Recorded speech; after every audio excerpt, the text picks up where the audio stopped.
తెలుగు ప్రేక్షకులకు నమస్కారం. నేను సుజాత. ఆడవారికి ఇష్టమైన మాసాల్లో శ్రావణ మాసం ఒకటి. మరి ఈరోజు శ్రావణ మాసం మొదలవుతుంది కాబట్టి, శ్రావణ మాసం యొక్క విశిష్టత గురించి, ఈ మాసంలో చేయవలసిన పూజలు, వ్రతాల గురించి అండ్ చేయకూడని పనుల గురించి, మన సందేహాలను నివృత్తి చేయడానికి మనతో ఉన్నారు శ్రీనాథ్ స్వామి. నమస్తే శ్రీనాథ్ స్వామి. నమస్కారం. శ్రావణ మాసం యొక్క విశిష్టత ఏంటి? అసలు ఈ రోజుకున్న ప్రాముఖ్యత ఏంటి? కొంచెం వివరిస్తారా? శ్రావణ మాసం, శ్రావణము అంటే శ్రవణ నక్షత్రంతో వచ్చినటువంటి పౌర్ణమిని తీసుకొని శ్రావణ మాసంగా చెప్పడం. శ్రావణ మాసం అనే దానికి ముఖ్యంగా అత్యధికంగా ఆడవాళ్ళందరూ కూడా వరలక్ష్మి వ్రతాలు, మంగళగౌరి వ్రతాలు ఇత్యాదివి చేస్తారు. అలాగే శివుడికి ప్రీతికరమైనటువంటి మాసం అని కూడా చెప్పుకోవచ్చు. అలాగే శివుడికి అభిషేకాలు ఇత్యాది కార్యక్రమాలు చేసుకుంటారు. శ్రావణ మాసంలో మనకు ఆడవాళ్ళు అయితే చాలా ప్రత్యేకంగా మంగళగౌరి వ్రతం, వరలక్ష్మి వ్రతాలు చేసుకుంటూ ఉంటారు. అది శ్రావణ మాసం అనగానే శ్రావణ శుక్రవారం అనే జనరల్గా ఎక్కువ నానుడు ఉంది. కానీ శ్రావణ మాసంలో ఒక్కో రోజుకు ఒక్కొక్క ప్రత్యేకత ఉంది కదా, ఆ ప్రత్యేకతను వివరిస్తారా? ఒక్కొక్క రోజు ఒక్కొక్క ప్రత్యేకత. మనకు ఏ మాసంలోనైనా ప్రతి రోజుకు ఒక ప్రత్యేకత ఉంటుంది. అయితే మనకు శ్రావణ మాసంలో లక్ష్మీ వారము, శుక్రవారము, వరలక్ష్మి వ్రతాలు ప్రత్యేకంగా అందరికీ నానుడదు. కానీ సోమవారం శివుడికి ప్రత్యేకంగా, శ్రావణ సోమవారాలలో శివుడికి అభిషేకం చాలా ప్రత్యేకం. తర్వాత మంగళవారము మంగళ గౌరీ వ్రతం చాలా ప్రత్యేకం. శ్రావణ మాసంలోనే చేస్తారు, అది కూడా మంగళ గౌరీ వ్రతం. తర్వాత బుధవారం అయితే గణపతికి అందరికీ తెలిసిందే. బుధవారం గణపతి, మనం ఏ పూజా కార్యక్రమాలు మొదలు పెట్టాలన్నా గణపతి ఆరాధన చేయాలి కాబట్టి అలా గణపతి ఆరాధన చేసుకో. తర్వాత గురువారాన్ని కూడా లక్ష్మీవారం అని అంటారు. అందరూ చాలామంది శుక్రవారము లక్ష్మీవారం అని అంటారు, కానీ గురువారం కూడా లక్ష్మీవారంగా చెప్పుకోవచ్చు. గురుడి అనుగ్రహంతో లక్ష్మీవారం అని చెప్పుకోవచ్చు. తర్వాత శుక్రవారం అమ్మవారికి సంబంధించింది, శుక్రవారం లక్ష్మీవారం. తర్వాత శనివారం వచ్చేసి ఆంజనేయ స్వామి ప్రీతికరమని శనివారం. ఇలా ఒక్కొక్క వారం ఒక్కొక్క ప్రత్యేకతగా పూజా కార్యక్రమాలు చేసుకోవచ్చు. కానీ శ్రావణ మాసంలో ప్రత్యేకంగా ప్రతిరోజు కూడా శివుడికి మాత్రం చాలా ప్రత్యేకం. శ్రావణ మాసం అంతా కూడా నిత్యము శివలింగార్చన చేసుకుంటే చాలా పుణ్య ఫలితం లభిస్తుంది. జనరల్గా శ్రావణ మాసం అనగానే ఓన్లీ లక్ష్మీదేవి, లక్ష్మీ పూజలే ఎక్కువగా వింటూ ఉంటాం కదా, అందుకోసమని అడుగుతున్నాను. అంటే శ్రావణ మాసం అనగానే ఇప్పుడు మీరు చెప్పారు కదా శివుడి ఆరాధన చాలా ముఖ్యమైనదని.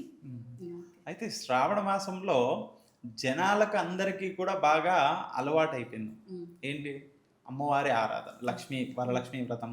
అలాగే ఆ ఆరాధన చాలా మంది చేస్తూ ఉంటారు, వాయనాలకు వెళ్తూ ఉంటారు. కాబట్టి అది నానుడుగా మారింది. కానీ శివుడి ఆరాధన కూడా చాలా ప్రత్యేకం. శ్రావణ మాసంలో వచ్చే శుక్రవారంకి ప్రత్యేకత ఉంది కదా స్వామి, ఈ శ్రావణ శుక్రవారం గురించి మీరు ఏమైనా వివరిస్తారా? శ్రావణ మాసంలో వచ్చేటటువంటి శుక్రవారం చాలా ప్రత్యేకం. మామూలుగా ప్రతి శుక్రవారము మనము అందరూ ఏం చేస్తారు, ఇంట్లో నిత్య పూజ చేసుకుంటారు. అలాగే లక్ష్మీదేవికి కానీ అమ్మవార్లకు కానీ పూజా కార్యక్రమాలు చేసుకుంటారు. కానీ ఈ శ్రావణ మాసంలో వచ్చేటటువంటి శుక్రవారం ఏదైతే ఉందో అది ప్రత్యేకంగా వరలక్ష్మి అమ్మవారి యొక్క పూజ కార్యక్రమాలు చేస్తారు. అయితే వరలక్ష్మి వ్రతం ప్రతి ఒక్కరూ కూడా మానవులకందరికీ కూడా ఉత్తమమైన వ్రతాలలో ఇది ఒకటి. ఏదైనా కానీ సరే మనము వ్రతాలు చేసేటప్పుడు ప్రతి ఒక్కరు కూడా సత్యనారాయణ స్వామి వ్రతము, ఉమామహేశ్వర వ్రతము, కేదారేశ్వర నోము, వరలక్ష్మి వ్రతము, మంగళగౌరి వ్రతము, కుడుముల వ్రతము, ఇలా ఎన్నో రకాల వ్రతాలు ఉంటాయి. ఇవన్నీ కూడా ఒక్కొక్కరి వంశ ఆచారాలను బట్టి చేస్తూ ఉంటారు. అయితే ఇందులో వరలక్ష్మి వ్రతంకి మాత్రం అలాంటిది ఏమీ లేదు. ఎటువంటి ఆచారాలు వారి వంశంలో ఉన్నా లేకున్నా ఈ యొక్క వ్రతాన్ని ఆచరించవచ్చు. అంటే కొంతమందికి ఆనవాయితీగా పుట్టింటి నుంచి కానీ అత్తింటి గారి నుంచి కానీ ఆనవాయితీగా వస్తేనే కొంతమంది వరలక్ష్మి వ్రతం చేసుకోవాలి అని విన్నాను. అలా ఏమైనా ఉందా, లేకపోతే ఎవరైనా సరే వరలక్ష్మి వ్రతం చేసుకోవచ్చు? ఎవరైనా చేసుకోవచ్చు అమ్మ, ఆ వంశాచారంతో సంబంధం లేదు. ప్రతి ఒక్కరు కూడా చేసుకోవచ్చు. వారు మనస్ఫూర్తిగా అమ్మవారిని కొలుచుకునేటటువంటి అవకాశం ఈ యొక్క వరలక్ష్మి వ్రతాన్ని ప్రత్యేకంగా వీళ్ళే చేయాలి, ఈ దానికి కుల మత వర్ణ భేదాలు కూడా లేదు. ప్రతి ఓకే. ఒక్కరు వారి ఇంట్లో చేసుకోవచ్చు, తప్పులేదు. ఈ సంవత్సరం వరలక్ష్మి వ్రతం ఏ రోజు వస్తుంది? అంటే జనరల్‌గా రెండో వారం చేయాలంటారు కదా! ఈసారి మరి మూడో వారం వచ్చిందని విన్నాను. సో, ఎందుకు అలాగా? అయితే మామూలుగా వరలక్ష్మి వ్రతంలో మనకు చెప్పబడుతుంది ఏంటంటే, పౌర్ణమికి ముందుగా వచ్చేటటువంటి శుక్రవారం రోజు చేయాలి అని. ఓకే. కాబట్టి పౌర్ణమికి ముందుగా వచ్చేటటువంటి శుక్రవారం ఈసారి మనకు శ్రావణ మాసం మొదలైందే శుక్రవారంతో. అవును. కాబట్టి అవును. శుక్రవారం నుంచి మొదలుకొని శుక్రవారానికి 8 రోజులు. తర్వాత శుక్రవారం వచ్చేసరికి 14 రోజులు. ఓకే. కాబట్టి 14వ రోజు మనకు మూడవ వారంగా శుక్రవారం వస్తుంది. ఓకే. అది కూడా మనకు మధ్యాహ్న అనంతరం అంటే 2 లేదా 3 ప్రాంతంలో మనకు పౌర్ణమి మొదలవుతుంది. అంతకంటే ముందే వరలక్ష్మి వ్రతాలు అందరూ ప్రారంభం చేసుకుంటారు. అయినా సూర్యోదయాత్ పూర్వం, సూర్యోదయం ఎలా అయితే జరుగుతుందో సూర్యోదయం అయిన తర్వాతనే శుక్రవారం. కాబట్టి సూర్యోదయానికి ఉన్నది ఆ రోజంతా పాటించవచ్చు. ఓకే. కాబట్టి ఆ రోజంతా కూడా చేసుకోవచ్చు. సో కాబట్టి మనకు రాఖీ పౌర్ణిమ 9వ తారీఖు వస్తే హ్మ్. మనకు సూర్యోదయానికి ఉన్నది కాబట్టి రాఖీ పౌర్ణిమ 9వ తారీఖు. వరలక్ష్మి వ్రతము అంతకంటే ముందు రోజు శుక్రవారం రోజు వరలక్ష్మి వ్రతాలు చేసుకోవడం. వరలక్ష్మి వ్రతం రోజున ఆడవారికి ఏదైనా ఇబ్బందికర పరిస్థితులు ఎదురయ్యి చేసుకోలేని పరిస్థితుల్లో ఏ వారమైనా చేసుకోవచ్చా? లేకపోతే అదే రోజు చేయాలని ఏమైనా ఉన్నదా? అలా ఏం లేదమ్మా. ప్రతి ఒక్కరు కూడా మొట్టమొదటిసారి ప్రారంభం చేసేవాళ్ళు వరలక్ష్మి వ్రతాన్ని పౌర్ణమికి ముందుగా వచ్చేటటువంటి వారం ఖచ్చితంగా ప్రారంభం చేసుకోవాలి. మొదటిగా మొదలు పెట్టేవాళ్ళు. ఓకే. తర్వాత మిగతా వాళ్ళు ఒకవేళ ఆడవారికి ఏదైనా ఇబ్బంది ఉన్నా, ఇంట్లో ఏవైనా అనుకూలతలు లేకున్నా మిగతా వారాలు శ్రావణ మాసంలో మిగతా వారాలు కూడా చేసుకోవచ్చు. ఈ ఆ వారం సమయం ఏ వారమైనా కానీ ఏ శుక్రవారమైనా చేసుకోవచ్చు. 4 శుక్రవారాలు వస్తాయి, ఒక్కోసారి 5 శుక్రవారాలు వస్తాయి. కాబట్టి అందులో మనకు అనుకూలంగా ఉన్న వారం చేసుకోవచ్చు. అందులో మనకు ఈ పౌర్ణమికి ముందుగా వచ్చేటటువంటి శుక్రవారమే అనడానికి గల కారణం ఏంటంటే, మనకు చంద్రుడు వచ్చేసి పూర్ణ చంద్రుడుగా ఉంటాడు. ఓకే. ఆ చంద్రుడు పూర్ణ చంద్రుడుగా ఉన్నప్పుడు చేసుకున్న పూజా ఫలితం ఏదైనా కూడా పూర్ణ ఫలితం లభిస్తుంది. అందుకనే పౌర్ణమికి ముందుగా వచ్చేటటువంటి శుక్రవారాన్ని చేయమన్నాడు. ఓకే. అలాగే పౌర్ణమికి ముందుగా వచ్చేటటువంటి శుక్రవారం చేసుకోవచ్చు. అలా తర్వాత వెంబడే వచ్చేటటువంటిది కూడా పూర్ణ చంద్రుడుగానే ఉంటాడు. కాబట్టి అప్పుడు కూడా చేసుకోవచ్చు. లేదా అక్కడ ఇక్కడ కూడా కుదరలేదు అని అంటే ఆఖరి శుక్రవారం ఎందుకు కాదు చేసుకోవచ్చు. ఓకే. దాంట్లో తప్పులేదు. ఓకే. ఇప్పుడు వరలక్ష్మి వ్రతం చేసేటప్పుడు కొంతమంది కలశం పెట్టుకుంటే తోరాలతోటి పూజ చేస్తారు స్వామి. ఇప్పుడు ఈ కలశం పెట్టుకునే ఆచారం అంటే ఆనవాయితీగా ఉన్నవాళ్ళు అలా చేస్తారు. ఈ ఆనవాయితీ లేని వాళ్ళు కూడా చేసుకోవాలనుకున్నప్పుడు కలశం పెట్టుకుని చేసుకోవచ్చా? మనము మామూలుగా వరలక్ష్మి వ్రతం అనగానే పూజా కార్యక్రమాలు చేసుకోవడానికి సూర్యోదయాత్ పూర్వమే లేచి ఇల్లంతా అలికి ముగ్గు పెట్టి, తర్వాత పూజా కార్యక్రమానికి పూజా స్థలంలో గోమయంతో అలికి ముగ్గు పెట్టేసి అక్కడ అమ్మవారిని మనము ఏర్పాటు చేసుకుంటాం. అలా అమ్మవారిని ఏర్పాటు చేసుకునేటటువంటి పద్ధతులలో నోము ఉన్నది మా ఇంట్లో పూర్వం నుంచి చేస్తూ వస్తున్నాం అనేవారు వాళ్ళు ఏం చేస్తారంటే వారి వంశాచార్యంలో ఎలా చేసుకుంటూ వచ్చారో ఆ విధానాన్ని పాటిస్తారు. ఓకే. మిగతా వారు ఎవరైతే ఉన్నారో వారి పక్కన వాళ్ళ అమ్మ వాళ్ళ నుంచో లేదా వాళ్ళ ఆడపడుచు ద్వారానో ఎవరి ద్వారా అయితే తెలుసుకుంటారో వారి చెప్పిన ఆచారాలను వాళ్ళు పాటిస్తారు. ఓకే. అయితే ఇక్కడ కలశాన్ని ఆరాధన చేసుకోవడం అనేది ఏదైతే ఉందమ్మా ప్రతి ఒక్కరూ చేసుకోవచ్చు. ఓకే. కలశంలో ఆ కలశారాధన అనేది ఏదైతే ఉందో ఆ అమ్మవారికి ప్రతిమ రూపకంగా కానీ ఓకే. లేదా కలశ రూపకంగా లేదా బంగారు ప్రతిమ చిన్న ప్రతిమను తెచ్చేసి ఆ బంగారు లాకెట్ లాగా చేసుకొని ఓకే. దానికి కూడా పూజ చేసి అది కూడా మెడలో వేసుకుంటారు చాలామంది. ఓకే. అలా కూడా చేసుకోవచ్చు. లేదా కొంతమంది విగ్రహాన్ని పెట్టుకుంటారు, కలశము తర్వాత ముందు విగ్రహము అలా కూడా పెట్టుకుంటారు. అలా కూడా చేసుకోవచ్చు. కానీ ఎవరి ఆచారాలు తెలిసి పూర్తిగా తెలుసుకొని వాటిని ఆరంభం చేయాలి. ఓకే. ఏదైతే మనము ప్రారంభం చేశామో అదే కంటిన్యూ చేయాలి. దాన్ని అది ఒక్కొక్కరు ఒక్కొక్కసారి ఒక్కొక్క విధంగా ఒక్కొక్క సంవత్సరం ఒక్కొక్క విధంగా ఒకరిని చూసి ఒకరు స్పెషల్గా చేస్తూ ఉంటారు. వరలక్ష్మి వ్రతాన్ని సెలబ్రేట్ చేస్తూ ఉంటారు. సో అలా చేయొచ్చా? లేకపోతే మనం ఏదైతే మొదలు పెట్టామో అదే ఆచారాన్ని పాటించాలంటారా? అది ముఖ్యమమ్మా. ఏదైతే వ్రతాన్ని మొదలు పెట్టామో అదే ఆచారాన్ని మనం ప్రారంభంతో నుంచి ఆఖరి వరకు అలాగే చేసుకోవాలి. ఓకే. మీరు దానికి ఆ అలంకరణ పరంగా ఎంతైనా పెంచుకోవచ్చు. ఓకే.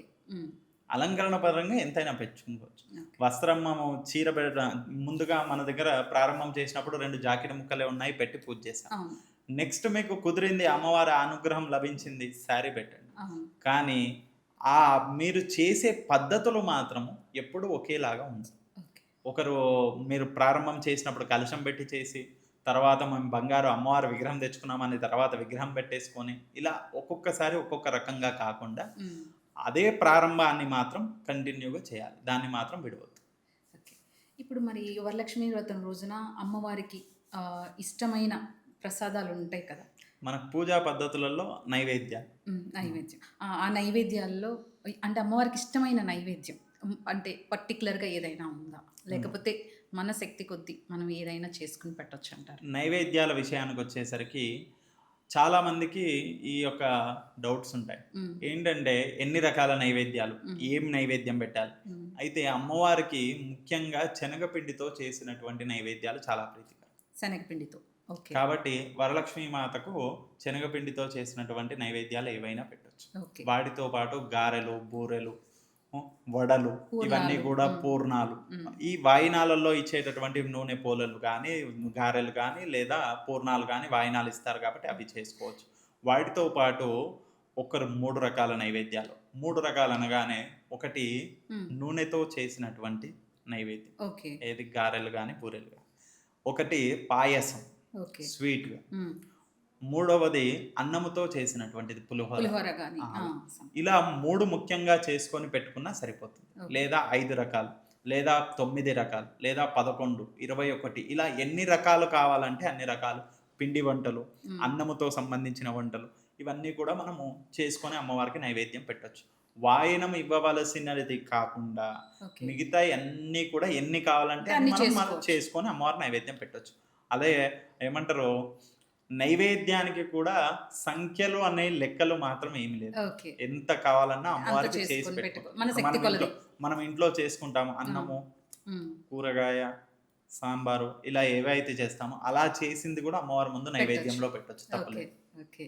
ఇప్పుడు ఈ అమ్మవారికి వాయనాలిస్తారు వ్రతం రోజున, వరలక్ష్మి వ్రతం రోజున. ఈ వాయనంలో అంటే ఈ ఎన్ని పూర్ణాలు పెట్టాలి? 9 లేకపోతే 11 అంటే చాలా మందికి ఇది కొన్ని డౌట్ ఉంటాయి. సో, 8 పెట్టాలంటారా? లేక 9 పెట్టాలంటారా?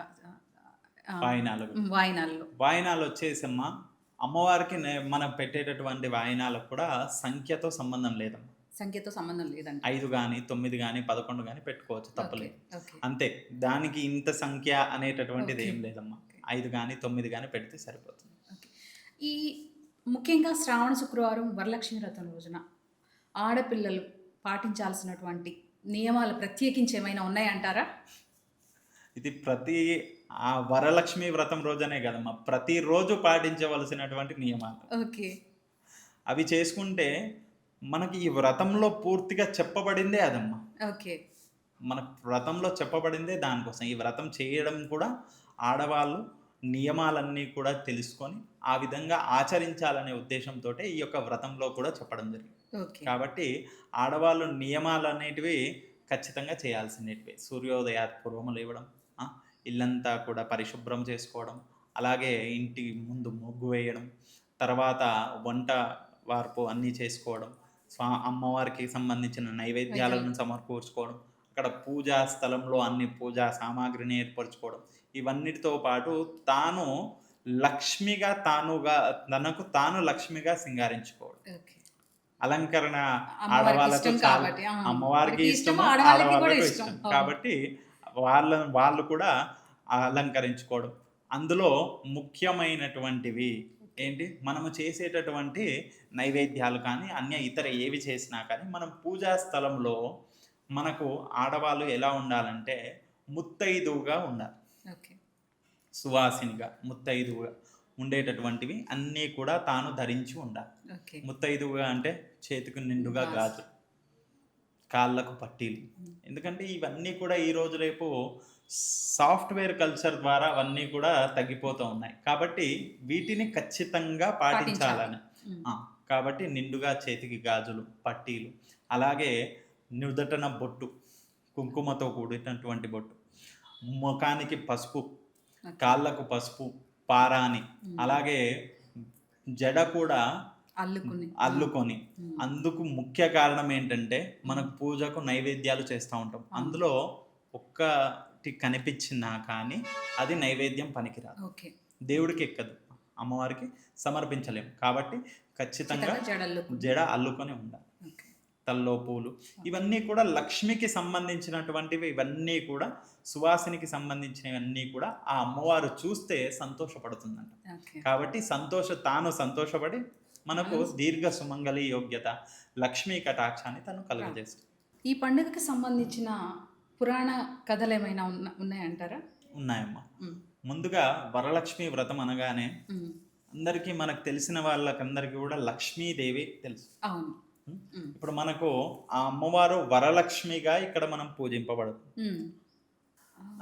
కుండనము అనే పట్టణంలో చారుమతి అని సువాసిని స్త్రీ, ఓకే. తాను తన భర్త పట్ల, తన అత్తామామల పట్ల వినయ విధేయతలు, పతియే ప్రత్యక్ష దైవము, అత్తామామలను నిత్యము వారిని సేవను చేస్తూ, అలాగే చుట్టుపక్కల ఉన్న వాళ్ళందరితో సన్నిహితంగా ఉంటూ, అందరితో మృదువుగా మాట్లాడుతూ, తాను నిత్యము సుమంగళికి సంబంధించినవన్నిటినీ తాను పాటిస్తూ, అందరికీ తెలియజేస్తూ, నిత్యము దేవతారాధన చేస్తూ, ఇలా తాను ఎంత ప్రత్యేకంగా తాను దేవత ఆరాధన చేస్తుందంటే ఆ అమ్మవారే తనకు ప్రత్యక్షమైంది. అది ఎలా ప్రత్యక్షమైందంటే, తన కలలో ఒకరోజు ఆ అమ్మవారు వరలక్ష్మి మాత తనకు ఒక కలలో కనిపించి, అమ్మ చారుమతి దేవి, నేను వరలక్ష్మీ దేవిని. అక్కడ చెప్పడం కూడా అమ్మవారు, నేను వరలక్ష్మీ దేవిని, నిన్ను నేను అనుగ్రహిస్తున్నాను. నీవు శ్రావణ మాసంలో శుక్రవారము, అనగా శ్రావణ మాసంలో పౌర్ణమికి ముందుగా వచ్చేటటువంటి శుక్రవారం నాడు నాకు వరలక్ష్మి వ్రతాన్ని నీవు చేస్తే నీకు సంపూర్ణ లక్ష్మీ కటాక్షము, ఆయురారోగ్యాలు, సౌభాగ్యాన్ని కలుగజేస్తానని తానే వరలక్ష్మీ మాతనే ప్రత్యక్షముగా తనకు కలలో వచ్చి చెప్పు. అది చూసినటువంటి చారుమతి దేవి సంతోషంతో తాను కళ్ళు తెరిచి చూడగానే అక్కడ అమ్మవారు కనిపించలేదు. ఆ అమ్మవారే ప్రత్యక్షంగా నాకు ఇలా తెలియజేసింది, అది నా భాగ్యం అని తాను సంతోషంతో తన భర్తకు తెలియజేస్తుంది. భర్త అత్తామామలకు అందరికీ తెలియచేయగా వారందరూ కూడా సంతోషంతో, వారితో పాటు వారి గ్రామము, వారి రాజ్యము అందరికీ కూడా ఈ విషయాన్ని తెలిసిపోయింది. అది ఆ సమయాన వచ్చినప్పటి నుండి ఎప్పుడు శ్రావణ మాసం వస్తుందా అని అందరూ కూడా ఎదురు చూస్తూ ఉంటారు. అలా ఎదురు చూసినప్పుడే శ్రావణ మాసం రాగానే శుక్రవారం, ఏదైతే పౌర్ణమికి ముందుగా వచ్చేటటువంటి శుక్రవారం రాగానే ఆ యొక్క చారుమతి దేవి తాను మనసులో అనుకుంటుందంట, రేపే శ్రావణ మాసంలో అమ్మవారు చెప్పినటువంటి శుక్రవారము నేను పూజా కార్యక్రమాలు చేయాలని చెప్పేసి తాను పూజకు సంబంధించినటువంటి కార్యక్రమాలన్నీ మొదలుపెడుతుంది. అలా మొదలుపెట్టి తాను సూర్యోదయాత్పూర్వం లేచి అలికి వండే ముగ్గులతో ముగ్గు పెట్టి, అలాగే అక్కడ అమ్మవారిని ఏర్పాటు చేసుకొని కలశము పెట్టి పూజా కార్యక్రమంలో ముందుగా గణపతి, గౌరి మరియు ఆ యొక్క లక్ష్మీదేవిని ఆరాధన చేయడం మొదలుపెడుతుంది. అలా వరలక్ష్మీదేవి వ్రతాన్ని తాను చేస్తున్నదని చెప్పేసి చారుమతి ఎంత సౌభాగ్యవతి, తనకు కలలో అమ్మవారే వచ్చి చెప్పింది కాబట్టి మనమందరం కూడా చూద్దాము వెళ్ళి అని చెప్పేసి గ్రామంలో, రాజ్యంలో ఉన్న వారందరూ కూడా అక్కడికి వస్తారు. అక్కడికి రాగానే వారందరినీ చూసినటువంటి ఆ చారుమతి దేవి చాలా సంతోషంతో ఆ అమ్మవారి పూజా కార్యక్రమం అంతా కూడా వాళ్ళతో కూడా తాను చేపిస్తుంది. అలా చేయించడంతో అక్కడ వారు చేసిన తర్వాత, పూజా కార్యక్రమం అంతా అయిపోయిన తర్వాత వారు అక్షంతలు పూలను తీసుకొని అక్కడ వారందరికీ ఇచ్చి వారందరూ కూడా ఆ మండపము చుట్టూ ప్రదక్షిణ చేస్తారు. ఇప్పుడు మనము అలంకరించుకోవడానికి బాగుంటుందని పూర్తిగా గోడకు దగ్గరగా పెట్టేస్తాం. కానీ పూర్వంలో ఏ పూజా కార్యక్రమాన్ని చేసినా కానీ మంటపంగా, అంటే మధ్యలో పెట్టి చేసేవారు. అయితే అలా మధ్యలో పెట్టి చేయడం వల్ల ప్రదక్షిణ చేయడానికి పూర్తిగా అనుకూలంగా ఉంది. అలా ప్రదక్షిణ ముందుగా మొదటి ప్రదక్షిణ చేయగానే తన చేతులకు గాజులు గల్లు గల్లుమంటూ చేతులకు గాజులు కనిపించాయి. దగదగా మెరుస్తున్నటువంటి మణి ఖచ్చితంతో కూడినటువంటి గాజులు కనిపించాయి. అది చారుమతి దేవికి ఒక్కరికే కాదు, అక్కడ ఉన్న స్త్రీలందరి చేతులు మెరిశాయి. తర్వాత రెండవ ప్రదక్షిణ చేయగానే వారి శరీరం అంతా కూడా వారు ధరించేటటువంటి ఆభరణాలు, వారు ధరించేటటువంటి పట్టు చీరలు ఇవన్నీ కూడా దగదగా మెరవడం మొదలుపెట్టాయి. తర్వాత మూడవ ప్రదక్షిణ చేయగానే వారి గృహమంతా కూడా అష్టైశ్వర్యంలో తులతూగుతూ వారి గృహానికి వెళ్ళడానికి వారి గృహము నుంచి కూడా ఏనుగులు, రథాలు, చక్రాలతో కూడినటువంటి ఆ వాహనాలన్నీ కూడా వచ్చి అక్కడ నిలబడ్డాయంట. ఈ విధంగా ఆ అమ్మవారు వారికి అందరికీ కూడా కటాక్షాన్ని ఇచ్చిందంట.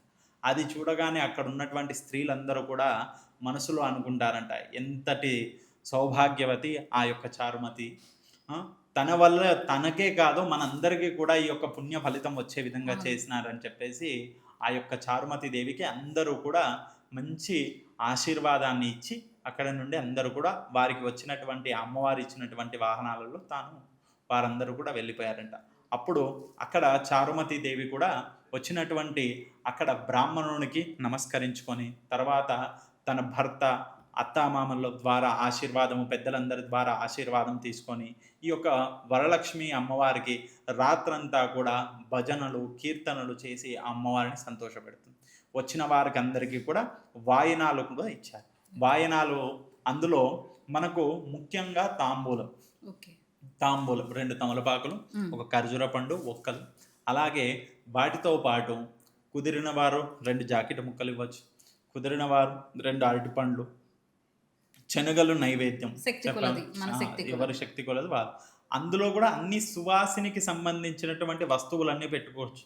బొట్టు బిళ్ళలు, అలాగే సింధూరము, అలాగే గాజులు,